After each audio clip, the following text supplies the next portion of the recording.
ಸಂದರ್ಭಗಳು ಬೇರೆ ಬೇರೆ ಇತ್ತು. ಯಾಕೆಂತ ಹೇಳಿದ್ರೆ ರೇಣುಕಾ ಸ್ವಾಮಿ ಏನೋ ಪರ್ಸನಲ್ ಮೆಸೇಜ್ ಕಳಿಸಿರುವಂಥದ್ದು, ಬೇರೆ ಬೇರೆ ರೀತಿಯ ಫೋಟೋಗಳು ಕಳಿಸಿರುವಂಥದ್ದೆಲ್ಲ ಅದು ಕೂಡ ಸತ್ಯನೇ. ಇದರಲ್ಲಿ ಏನು ಅನಿಸುತ್ತೆ ಅಂತ ಹೇಳಿದ್ರೆ, ಒಂದು ಕಡೆ ಈ ಟ್ರೋಲಿಂಗ್ ಅಂತ ಏನು ಹೇಳ್ತೀವಿ, ಕಂಪ್ಯೂಟರ್ ಮುಂದೆ ಕೂತ್ಕೊಂಡಾಗ ನೀವು ಮೆಸೇಜ್ಗಳು ಕಳಿಸ್ಕೊಳ್ಳೋದು ಅಥವಾ ಇನ್ಸ್ಟಾಗ್ರಾಮಲ್ಲಿ ಕಳಿಸ್ಕೊಳ್ಳೋವಂಥದ್ದು, ಅದು ತುಂಬ ಜನ ಮಾಡ್ತಾರೆ. ನಮಗೂ ಇವಾಗ ತುಂಬ ಜನ ಬಾಯಿಗೆ ಬಂದಂಗೆ ಬೈತಾರೆ.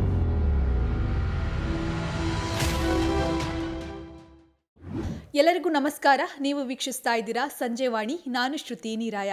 ವೀಕ್ಷಕರೇ, ಡಿ ಬಾಸ್ ಅಂದರೆ ಚಾಲೆಂಜಿಂಗ್ ಸ್ಟಾರ್ ದರ್ಶನ್ ಅವರು ಅರೆಸ್ಟ್ ಆಗಿರುವಂತಹ ವಿಚಾರ ಎಲ್ರಿಗೂ ಗೊತ್ತೇ ಇದೆ. ಹಾಗೆ ಇದೀಗ ಅವರನ್ನು ಕಸ್ಟಡಿಗೆ ಕರ್ಕೊಂಡೋಗಿರುವಂಥದ್ದು, ಒಂದು ಸಾಕಷ್ಟು ವಿಚಾರಣೆ ಕೂಡ ನಡೀತಾ ಇರುವಂಥದ್ದು.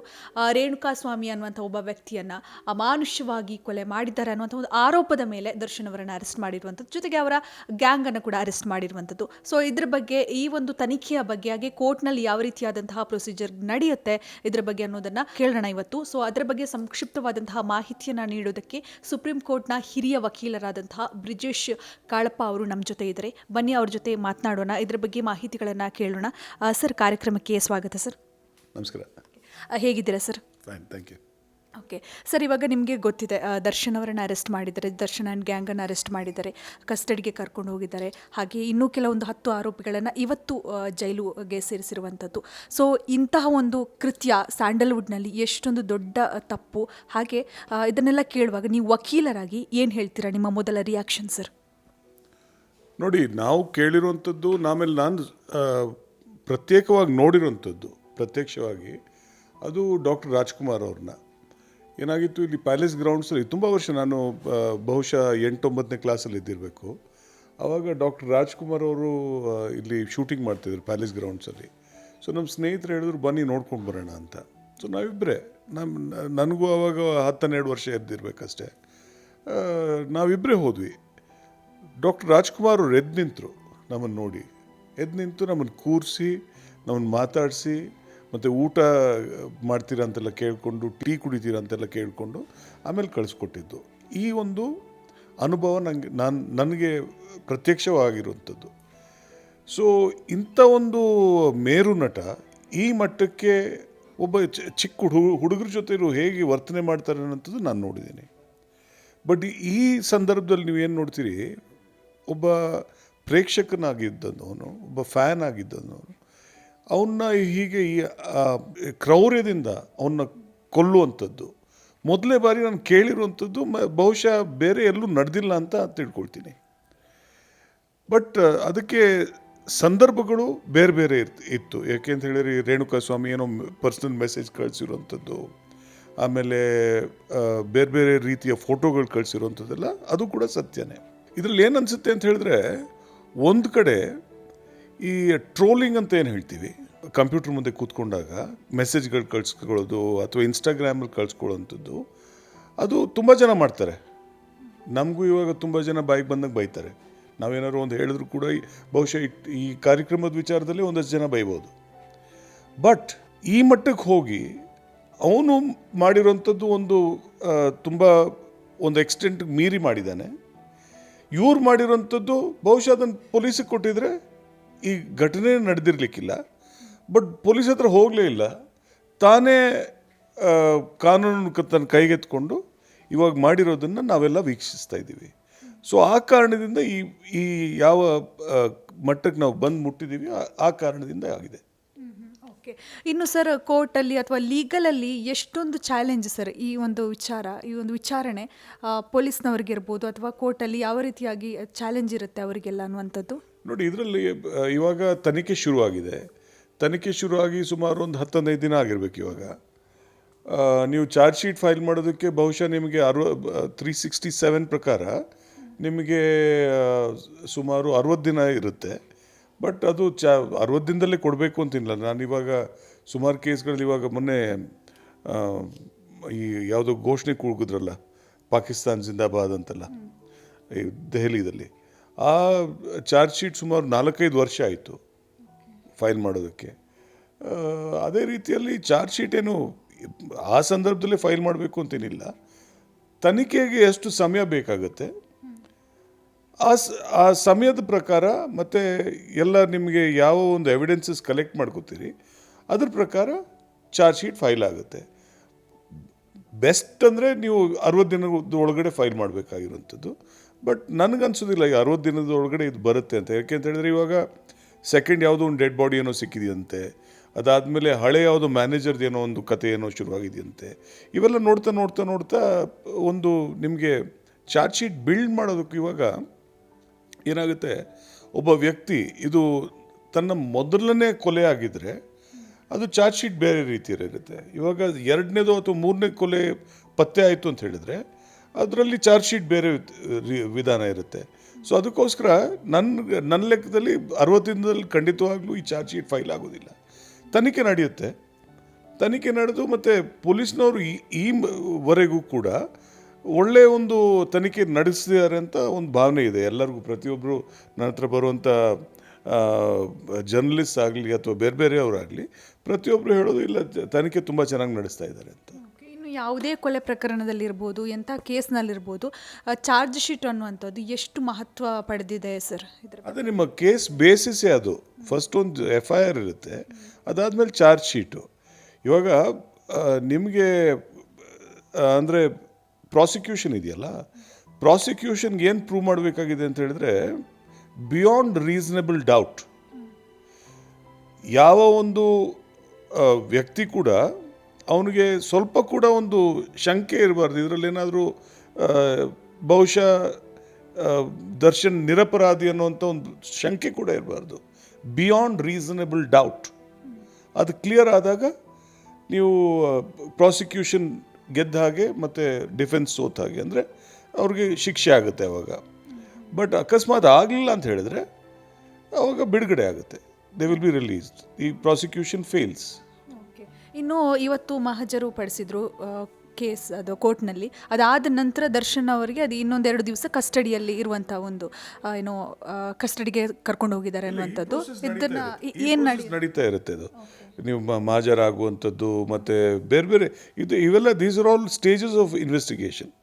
ಮಹಾಜರಾಗುವಂಥದ್ದು ಮತ್ತು ಮುಂದೆ ಬೇರೆ ಬೇರೆ ಎವಿಡೆನ್ಸ್ ಕಲೆಕ್ಟ್ ಮಾಡ್ಕೊಳ್ಳುವಂಥದ್ದು ಇವೆಲ್ಲ ನಡೀತಾನೆ ಇರುತ್ತೆ. These are all stages of investigation. Okay, ಅಂದರೆ ಇನ್ನು ಪವಿತ್ರ ಗೌಡ ಅವರನ್ನು ಏನು ಪರಪನಾಗ್ರಹಾರ ಜೈಲಿಗೆ ಹಾಕಿರುವಂಥದ್ದು, ಅವರ ಜೊತೆಗೆ ಇನ್ನೂ ಕೆಲವೊಂದು ಆರೋಪಿಗಳನ್ನು. ಸೊ ಅಲ್ಲಿ ಯಾವ ರೀತಿ ಶಿಕ್ಷೆ ಆಗ್ಬೋದು ಅಥವಾ ಯಾವ ರೀತಿಯಾಗಿ ತನಿಖೆ ನಡೀಬೋದು ಸರ್? ಇಲ್ಲ, ತನಿಖೆ ಇವಾಗ ನಡೀತಿರೋದ್ರಲ್ಲಿ ತನಿಖೆನೇ.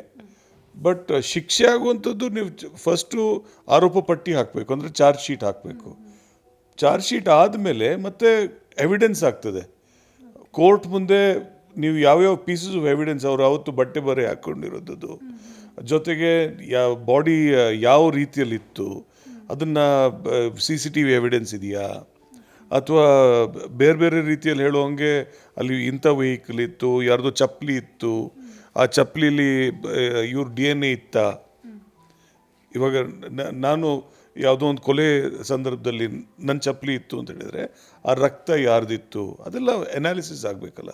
So it's a long process. ಇಷ್ಟು ಬೇಗ ಏನೂ ಆಗೋದಿಲ್ಲ ನಿಮಗೆ. ನಾನು ಹೇಳಿದಾಗೆ 60 ದಿನದ ಒಳಗಡೆನೂ ಕೂಡ ಆಗುವಂಥದ್ದು ನಂಗೆ ಸಂಶಯ ಇದೆ. ಇದರಲ್ಲಿ ಬಹುಶಃ 4-5 ತಿಂಗಳಾಗ್ಬೋದು ನನ್ನ ಅಂದಾಜಲ್ಲಿ. ನಾನು ಪೊಲೀಸ್ನವ್ರ ಹತ್ರ ಮಾತಾಡಲಿಲ್ಲ, ಬಟ್ ನನ್ನ ಅಂದಾಜಲ್ಲಿ ಅಟ್ಲೀಸ್ಟ್ 4 to 5-6 ಮಂತ್ಸ್ ಆಗುತ್ತೆ ನೀವು ಚಾರ್ಜ್ ಶೀಟ್ ಫೈಲ್ ಮಾಡೋ ಸಂದರ್ಭದಲ್ಲಿ. ಇನ್ನೊಂದು ಸಾಮಾನ್ಯ ಪ್ರಶ್ನೆ ಅಂದರೆ, ಈಗ ಸಾಕಷ್ಟು ಜನ ಹೆಣ್ಮಕ್ಳಿಗೂ ಸೋಷಿಯಲ್ ಮೀಡಿಯಾದಲ್ಲಿ ಅಶ್ಲೀಲವಾಗಿ ಮೆಸೇಜ್ ಹಾಕೋದು, ಕಮೆಂಟ್ ಹಾಕೋದು, ಅವರ ಬಟ್ಟೆ ಬರೆಗೆ ಒಂದು ಕಮೆಂಟ್ ಮಾಡುವಂಥದ್ದು ಸಾಕಷ್ಟು ಜನ ಇದ್ದಾರೆ. ಅದೇ ಒಂದು ಟೀಮ್ ಇದ್ದೇ ಇರುತ್ತೆ, ಇನ್ಸ್ಟಾಗ್ರಾಮ್ ಇರ್ಬೋದು, ಸೋಷಿಯಲ್ ಮೀಡಿಯಾ ಫೇಸ್ಬುಕ್ಕಲ್ಲಿ ಇರ್ಬೋದು. ಸೊ ಆ ಥರದ ವಿಚಾರಗಳು ತುಂಬ ದೊಡ್ಡ ಮಟ್ಟಕ್ಕೆ ಹೋದಾಗ, ಕ್ರೂರತನಕ್ಕೆ ಹೋದಾಗ ಇಂತಹ ಘಟನೆಗಳು ನಡೀತವೆ ಅನ್ನುವಂಥದ್ದು. ಸೊ ಈ ಥರದ ಘಟನೆಗಳಿಗೆ ಅಥವಾ ಸ್ಟೇಷನ್ಗಳಲ್ಲಿ ಅಥವಾ ನಾವು ಯಾವ ರೀತಿಯಾಗಿ ಹೆಣ್ಮಕ್ಳು ಅದೇ ಕಂಪ್ಲೇಂಟನ್ನು ಯಾವ ರೀತಿ ರೈಸ್ ಮಾಡ್ಬೋದು ಅನ್ನುವಂಥದ್ದು? ನೋಡಿ, ನನ್ನ ಹತ್ರನೇ ಒಬ್ಬ ಚಿಕ್ಕ ಹುಡುಗ, ಪಾಪ ಅವನು 17-18 ವರ್ಷ ಆಗಿದ್ದಿರ್ಬೋದು ಅಷ್ಟೇ. ಅವನ ವಿಚಾರದಲ್ಲಿ ಯಾರೋ ಹಾಸನದಲ್ಲಿ ಏನೋ ಒಂದು ಪೋಸ್ಟ್ ಹಾಕ್ಬಿಟ್ಟಿದ್ದಾನೆ, ಇವನು ರೇಪಿಸ್ಟ್ ಅಂತ ಹಾಕ್ಬಿಟ್ಟಿದ್ದಾನೆ. ಪಾಪ ಈ ಹುಡುಗನಿಗೆ ಬೇಸರ. ಅದನ್ನು ತೆಗೆಸೋದಕ್ಕೆ ನಾನು ಲೋಕಲ್ ಸಬ್ ಇನ್ಸ್ಪೆಕ್ಟರ್ ಫೋನ್ ಮಾಡಿದೆ. ಲೋಕಲ್ ಸಬ್ ಇನ್ಸ್ಪೆಕ್ಟರ್ ಮಾಡಲಿಲ್ಲ. ಅದಾದಮೇಲೆ ಅಡಿಷ್ನಲ್ SP ಅವ್ರಿಗೂ ಹೋಯ್ತದು. ಆಮೇಲೆ ಈ ಹುಡುಗ ಮತ್ತೆ ಕೇಳ್ದ, ಸರ್ ನಾನೇ ಹೋಗ್ಬಿಟ್ಟು ಅದನ್ನು ತೆಗೆಸೋದಕ್ಕೆ ಎಷ್ಟು ಖರ್ಚಾಗುತ್ತೆ ಅಂತ. ಪಾಪ ಅವನು ಇವನ ಮೇಲೆ ಬರೆದಿರೋವಂಥದ್ದು, ಇವನು ರೇಪಿಸ್ಟು ಅದು ಇದು ಅಂತ ಎಲ್ಲ ಬೇಡ್ದಿದ್ದೇ ಬರೆದಿರೋವಂಥದ್ದು. ಪಾಪ ಇವನಿಗೆ ಎಷ್ಟೋ ಖರ್ಚಾಯ್ತು ಅದರಲ್ಲಿ ತೆಗೆಸೋದ್ರಲ್ಲಿ. ಅದನ್ನು ಬೇರೆ. ಆಮೇಲೆ ಅವ್ನಿಗೆ ಶಿಕ್ಷೆ ಆಗಲಿಲ್ಲ, ಯಾರು ಏನೇನೋ ಬರೆದಿದ್ದಾನಲ್ಲ ಅವ್ನಿಗೆ ಶಿಕ್ಷೆ ಕೂಡ ಆಗಲಿಲ್ಲ. ಸೊ ಇದರಲ್ಲಿ ಏನಾಗಿದೆ, ಈ IT ಆ್ಯಕ್ಟ್ ಅಂತ ಬಂತಲ್ಲ, ಅದರಲ್ಲಿ ಸೆಕ್ಷನ್ 66 ಹಾಕಿದರು.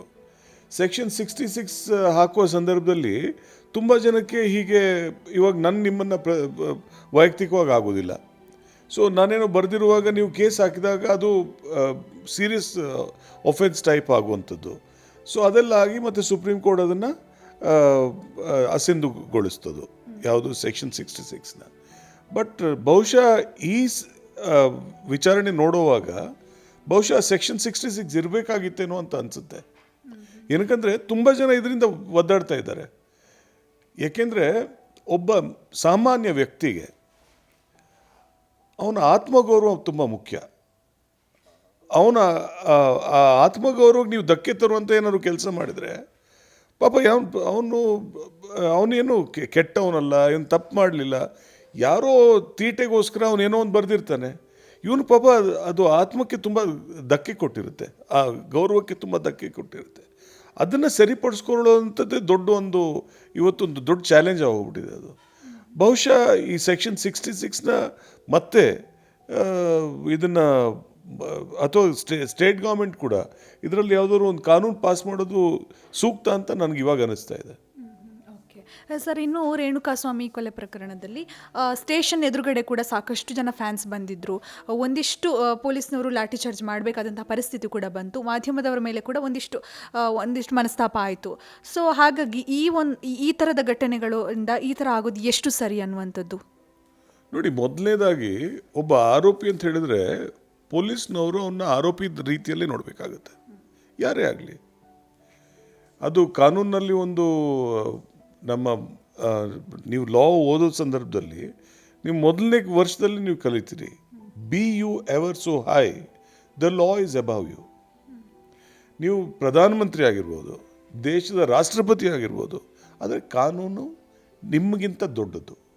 ಅದನ್ನು ಪ್ರತಿಯೊಬ್ಬರು ಅರ್ಥ ಮಾಡ್ಕೋಬೇಕಾಗುತ್ತೆ. ಇವಾಗ ಕಾನೂನು ಪ್ರಕಾರ ಇವ್ರನ್ನ ಒಳಗಡೆ ಬಂಧಿಸಿದ್ದಾರೆ. ಏನಕ್ಕಂದರೆ ಎವಿಡೆನ್ಸ್ ಇರೋದ್ರಿಂದ ತಾನೇ ಬಂಧಿಸಿರುವಂಥದ್ದು. ಸೊ ಅದನ್ನೆಲ್ಲ ನಾನು ಪರಿಗಣನೆಗೆ ತಗೊಳ್ಳಲ್ಲ. ನಾನು ಇಂಥವ್ರನ್ನ ಸಪೋರ್ಟ್ ಮಾಡ್ತೀನಿ ಅಂತ ಇವಾಗ ನಾಳೆ ನಾನೇ ಕಾನೂನು ಮುರಿದ್ರು ಕೂಡ, ಅಥವಾ ನೀವು ಮುರಿದ್ರು ಕೂಡ, ಅಥವಾ ಇವ್ರು ಮುರಿದ್ರು ಕೂಡ ನಮ್ಗೆ ಶಿಕ್ಷೆ ಆಗಲೇಬೇಕಲ್ಲ. ಅವಾಗೇನಾಗುತ್ತೆ, ನಾವು ಸಮಾಜದಲ್ಲಿರುವಂಥವ್ರು ಪ್ರತಿಯೊಬ್ಬರು ಸೇಫ್ ಆಗಿರ್ತೀವಿ. ಕಾನೂನು ಮುರಿದವ್ರನ್ನ ನೀವು ಅವ್ರ ಮೇಲೆ ಶಿಕ್ಷೆಗೆ ಒಳಗಾಗಿಸಿದ್ರೆ ಆವಾಗ ಪ್ರತಿಯೊಬ್ಬರಿಗೂ ಒಂದು ಭಯ ಇರುತ್ತೆ, ಇಲ್ಲಪ್ಪ ನಾನು ಈ ಕಾನೂನಿನ ವಿಚಾರದಲ್ಲಿ ನಾನು ಜೋಪಾನವಾಗಿರಬೇಕು ಅಂತ. ಇವಾಗ ಏನಾಗ್ಬಿಟ್ಟಿದೆ, ಇವಾಗ ನನ್ನ ಹತ್ರ ಇದರ್ ಮ್ಯಾನ್ ಪವರ್ ಅಥವಾ ಮಸಲ್ ಪವರ್ ಅಥವಾ ಮನಿ ಪವರ್ ಇತ್ತು ಅಂತ ಹೇಳಿದರೆ ನಾನೇನು ಮಾಡ್ತೀನಿ, ನಮ್ಮ ಒಂದಷ್ಟು ಜನಕ್ಕೆ ದುಡ್ಡು ಬೇಕಾದ್ರೆ ಕೊಟ್ಟು, ನೀವು ಪೊಲೀಸ್ ಸ್ಟೇಷನ್ ಹತ್ರ, ನಾನು ಇವ್ರನ್ನ ದುಡ್ಡು ಈಸ್ಕೊಂಡು ಬಂದಿದ್ದಾರೆ ಅಂತ ನಾನು ಹೇಳೋದಿಲ್ಲ. ಅವ್ರು ಯಾವುದೋ ಒಂದು ಅವ್ರ ಭಾವನೆಯಿಂದ ಬಂದಿದ್ದಾರೆ. ದರ್ಶನ್ ಬಗ್ಗೆ ಪ್ರೀತಿ ಇದೆಯೋ, ಬೇರೆ ವಿಶ್ವಾಸ ಇದೆಯೋ ಏನು ಗೊತ್ತಿಲ್ಲ, ಬಟ್ ಬಂದಿದ್ದಾರೆ. ಬಟ್ ಅದಕ್ಕೆ ಕಾನೂನನ್ನು ನಡೆಸುವಂಥವ್ರು ಅದಕ್ಕೆ ಅವಕಾಶ ಮಾಡಿಕೊಡ್ಬಾರ್ದು. ದಿನಾಗಲೂ ಬಂದು ಒಂದಷ್ಟು ಜನ ನಿಂತ್ಕೊಳ್ಳೋದು ಅಂತ ಹೇಳಿದರೆ ಆ ಇಂಪ್ಯಾಕ್ಟ್ ಆಗುತ್ತೆ, ಒಬ್ಬ ಆಫೀಸರ್ ಮೇಲೆ ಕೂಡ ಇಂಪ್ಯಾಕ್ಟ್ ಆಗುತ್ತೆ. ಏನಪ್ಪ ಇಷ್ಟು ಜನ ಬೆಂಬಲ ಇದೆ ಇವನನ್ನು ಕಾನೂನಿನ ರೀತಿಯಲ್ಲಿ ನಾನು ನಡೆಸ್ಕೊಳ್ಳೋದಕ್ಕೆ ಅವನೇ ಸ್ವಲ್ಪ ಕುಗ್ಗೋಗ್ಬಿಡ್ತಾನೆ. ಯಾರೇ ಆಫೀಸರ್ ಇರಲಿ, ಅವನೇ ಸ್ವಲ್ಪ ಕುಗ್ಗೋಗ್ಬಿಡ್ತಾನೆ.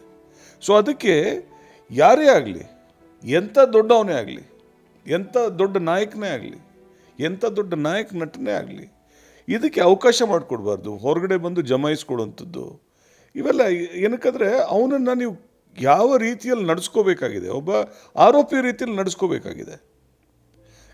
ಕಾನೂನಿನ ರೀತಿಯಲ್ಲಿ ಬಂದು ಅವನು ಹೊರಗಡೆ ಬಂದರೆ ಮತ್ತು ಆರೋಪಿ ಅಲ್ಲ, ಈಗ ಬಿಡುಗಡೆ ಆಗಿದೆ, ಅವನಿಗೆ ಆರೋಪ ಮುಕ್ತನಾಗಿದ್ದಾನೆ. ಬಟ್ ಆರೋಪಿ ಆಗಿದ್ದ ಸಂದರ್ಭದಲ್ಲಿ ಅವನ್ನ ಆರೋಪಿ ರೀತಿಯಲ್ಲೇ ನಡೆಸ್ಕೋಬೇಕಾಗತ್ತೆ. ಸ್ಪೆಷಲ್ ಸೆಟ್ ಆಫ್ ಆರೋಪಿಗಳಿಲ್ಲ. ನೀವು CRPC ನೋಡಿ, IPC ನೋಡಿ, ಒಬ್ಬ ನಾಯಕ ನಟನಿಗೆ ಅವನು ಇಂಥ ಆರೋಪಿ ಅಂತ ಇಲ್ಲ, ಅಥವಾ ಒಬ್ಬ ದೊಡ್ಡ ರಾಜಕೀಯ ನಾಯಕರು ಇರ್ತಾರೆ, ಅವ್ರಿಗೆ ನೀವಿಂಥ ನಾಯಕರು ಅಂತಿಲ್ಲ, ಆರೋಪಿ ಅಂತಿಲ್ಲ, ಎಲ್ಲರೂ ಒಂದೇ ಥರದ ಆರೋಪಿಗಳು ಅಲ್ವಾ? ಸೊ ಆರೋಪವನ್ನು ನೀವು ಎದುರಿಸ್ತಿದ್ದಾಗ ನೀವು ಆರೋಪಿ ರೀತಿಯಲ್ಲೇ ಇರಬೇಕಾಗತ್ತೆ. ಆರೋಪ ಮುಕ್ತರಾದ ಮೇಲೆ ಹೇಗೆ ಬೇಕಿದ್ರೆ ಇರಿ, ಅದಕ್ಕೇನು ಬಾಧೆ ಇಲ್ಲ. ಬಟ್ ಈ ಸಂದರ್ಭದಲ್ಲಿ ಆರೋಪಿ ಹಾಗೇ ಇರಬೇಕಾಗ್ತದೆ. ಅದಕ್ಕೆ ನೀವು ಹೊರಗಡೆ ಜನ ಜಮಾಯಿಸ್ಕೊಂಡು ಮತ್ತು ಜನರಿರುವಂಥದ್ದು ಅದು ತಪ್ಪು ಅಂತ ನನ್ನ ಭಾವನೆ. ಸರ್, ಇನ್ನು ಫೈನಲ್ ಆಗಿ ಈ ಒಂದು ಕೊಲೆ ಆರೋಪದ ಮೇಲೆ ದರ್ಶನ್ ಅವರನ್ನು ಅರೆಸ್ಟ್ ಮಾಡಿರುವಂಥದ್ದು ಗೊತ್ತು. ಹಾಗೆ ಇದರಲ್ಲಿ ಕೊಲೆ ಮಾಡಿದವರಿಗೆ ಶಿಕ್ಷೆ ಆಗಬಹುದಾ ಇಲ್ವಾ ಅನ್ನುವಂಥದ್ದು ಹೇಳೋದಾದರೆ? ನೋಡಿ, ನಾನು ಈ ವಿಚಾರದಲ್ಲೆಲ್ಲ ಹೇಳುವಂಥದ್ದು. ಬಟ್ ನನ್ನ ಭಾವನೆ ಇವತ್ತು ತುಂಬ ಜನಕ್ಕೆ ಏನು ಅನ್ನಿಸ್ತಾ ಇದೆ, ಇವ್ರ ಹತ್ರ ದುಡ್ಡಿದೆ, ಮಸಲ್ ಪವರ್ ಇದೆ, ಅಥವಾ ಬೇರೆ ರೀತಿ ಇನ್ಫ್ಲೂಯೆನ್ಸ್ ಇದೆ, ಇವ್ರನ್ನ ಕಾನೂನು ಮುಟ್ಟಕ್ಕಾಗಲ್ಲ ಅನ್ನೋಂಥ ಒಂದು ಭಾವನೆ ಬರ್ತಾ ಇದೆ. ಯಾರೇ ದೊಡ್ಡವರಾಗಲಿ, ಎಂಥ ದೊಡ್ಡವರೇ ಆಗಲಿ, ಸುಮಾರು ಒಂದು 5-6 ಪ್ರಕರಣಗಳು ಇವಾಗ ನಮ್ಮ ರಾಜ್ಯದಲ್ಲಿ ನಡೀತಾ ಇದೆ. ಈ ಸಂದರ್ಭದಲ್ಲಿ ಅಟ್ಲೀಸ್ಟ್ ಒಬ್ಬರೋ ಇಬ್ಬರು ಈ ಆರೋಪಿಗಳು ಮತ್ತು ಅವರ ಕನ್ವಿಕ್ಷನ್ ಆಯಿತು ಅಂತ ಹೇಳಿದ್ರೆ ಅಲ್ಲಿಗೆ ತುಂಬ ಜನಕ್ಕೆ ಒಂದು ಮೆಸೇಜ್ ಹೋಗುತ್ತಿದ್ದು, ನಾವು ಜಾಸ್ತಿ ಬಾಲ ಅಲ್ಲಾಡಿಸ್ಬಾರ್ದು, ಕಾನೂನು ಚೌಕಟ್ಟಲ್ಲಿ ಅವ್ರು ನಡ್ಕೊಂಡು ಹೋಗಬೇಕು ಅನ್ನೋಂಥ ಒಂದು ಭಾವನೆ ಬರುತ್ತೆ. ಅದು ತುಂಬ ಒಳ್ಳೆಯದು. ಬಟ್ ಎಲ್ಲಿ ನೀವು ಪ್ರತಿಯೊಬ್ಬರಿಗೂ ಇಲ್ಲ ನನ್ನ ಹತ್ರ ದುಡ್ಡಿದೆ, ನಾನು ಇಷ್ಟ ಬಂದಂಗೆ ನಡ್ಕೋತೀನಿ ಅಂತ ಒಂದು ಇದು ಬರುತ್ತಲ್ಲ, ದರ್ಪದಿಂದ ನಡ್ಕೋತಾರಲ್ಲ, ಅವ್ರಿಗೆಲ್ಲ ಒಂದು ಕಡಿವಾಣ ಹಾಕಬೇಕಾಗುತ್ತೆ. ಆಮೇಲೆ ನನ್ನ ಲೆಕ್ಕದಲ್ಲಿ 2024ರಲ್ಲಿ ಈ ಯಾರು ತುಂಬ ದುರಹಂಕಾರದಿಂದ ಮೆರಿತಿದ್ರು ಎಲ್ರಿಗೂ ಒಂದೊಂದು ಇದಾಗ್ತಿದೆ, ಒಂದು ಹಿನ್ನಡೆ ಆಗ್ತಾ ಇದೆ. ಮೇಲೆ ಡೆಲ್ಲಿಯಿಂದ ನೋಡಿ ಕರ್ನಾಟಕದವರೆಗೂ ನೋಡಿ, ಪ್ರತಿಯೊಬ್ಬರು ಯಾರ್ಯಾರು ತುಂಬ ದುರಹಂಕಾರದಲ್ಲಿ ಮೆರಿತಾ ಇದ್ರು ಅವ್ರು ಎಲ್ಲರಿಗೂ ಹಿನ್ನಡೆ ಆಗ್ತಾ ಇದೆ. ಸೊ ಬಹುಶಃ ಇದೊಂದು ನಿದರ್ಶನ ಆಗ್ಬೋದೇನೋ.